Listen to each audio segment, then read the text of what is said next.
नमस्कार. दिनांक 22 जुलै.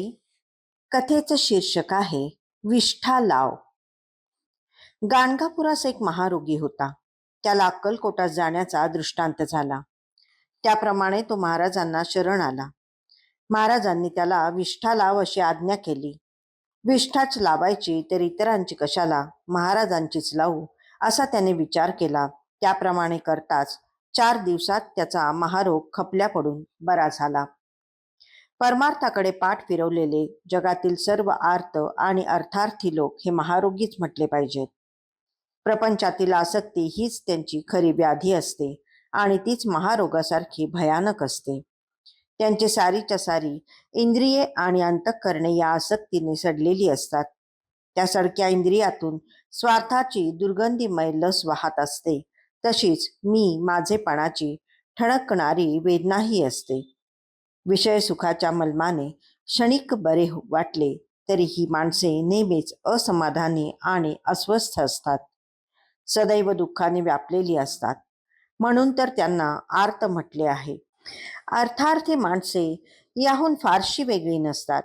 सारे काही पैशाने साध्य होते अशी त्यांची धारणा असते. त्यामुळे त्यांच्या लेखी पैसा हाच देव असतो आणि त्याच्या लाभासाठी ही माणसे आयुष्यभर भटकत राहतात, धडपडत राहतात. पैसा हे जीवनाचे साधन आहे, साध्य नव्हे, हेच मुळी त्यांना ठाऊक नसते. त्यामुळे हपापले पण त्यांच्या पाठी लागलेले असते. परमार्थाच्या निरामय जीवनापासून ही दोन्ही प्रकारची माणसे शेकडो जन्म दूर असतात. जगात देव आहे हे त्यांना मंजूर असते, तरी तो देव आपल्याला फक्त प्रापंचिक सुखे पुरवण्यासाठीच असतो अशीच त्यांची ठाम समजूत असते. म्हणून देवाला संतुष्ट करण्यासाठीच जे पूजा अर्चा भजन कीर्तन करतात ते नाही केले तर देव रागावतो असे त्यांना प्रामाणिकपणे मनातून वाटते. त्याने तसे रागावू नये म्हणून ते नवस सायास व्रतवैकल्य करतात. हे करण्यामागे देवाविषयी प्रेम नसते. देवाच्या कोपाने आपला प्रपंच उद्ध्वस्त होईल ही भीती असते. या पलीकडे देवाला जाणून घेण्यात त्यांना मुळीच स्वारस्य नसते. देवाची उपासना करणे, भक्ती करणे म्हणजे आपण आपल्यातच सुधारणा करणे हेच त्यांना कळत नाही.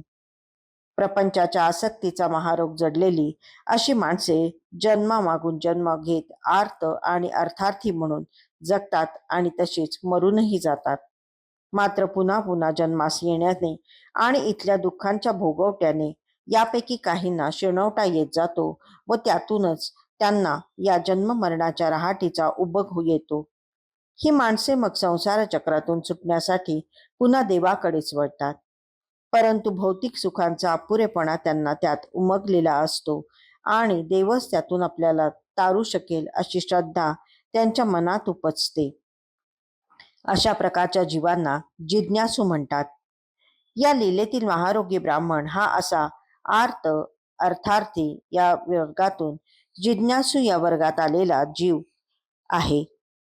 रोग आणि रोगाची तीव्रता जाणून जसे विशिष्ट तज्ज्ञ डॉक्टर अथवा हॉस्पिटलकडे राग्यास धाडले जाते तसेच इथे समजावे. त्या महारोगी ब्राह्मणाला गाणगापुराहून अक्कलकोटाला जाण्याचा आदेश झाला. त्याप्रमाणे हा जीव महाराजांकडे येताच त्याची श्रद्धा पारखण्यासाठी महाराज त्याला विष्ठा लावण्याचा उपाय सांगतात. श्रद्धा आणि निष्ठा यात काय फरक असतो? श्रद्धा भावनाशील असते तर निष्ठा कृतिशील असते. श्रद्धा कितीही पक्की असली तरी वेळ प्रसंगी भावना जशी विचलित होईल तशी ती डळमळते, पण कृतिशील निष्ठा घट्ट असते.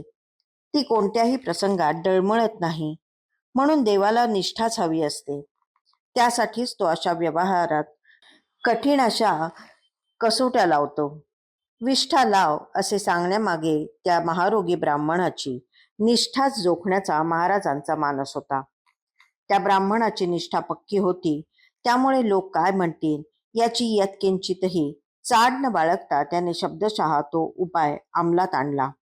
त्यावेळी महाराजांवरील त्याची निष्ठा एकाग्र होती. म्हणूनच इतर देवदेवतांच्या कच्छपी न लागता केवळ महाराजांची सेवा करणे त्याला इष्ट वाटले. शिवाय महाराजांच्या विष्ठेत पार्थिवाचा अंशही उरला नसल्याची आणि दिव्य अलौकिकत्वाची खात्री त्याला होती. अशी खात्री असणे हीच निष्ठा होय. तीच निष्ठा त्याने सिद्ध केली आणि त्याची प्रापंचिक आसक्तीची व्याधीच नाहीशी झाली. त्याच्या सडलेल्या इंद्रियांवर वैराग्याच्या खपल्या पडल्या आणि आसक्ती सुकून गेली. साधना करताना लौकिकाची चाड बाळगू नये, तशीच निष्ठा ही पराकोटीची असावी असा संकेत देणारी ही लीला आहे.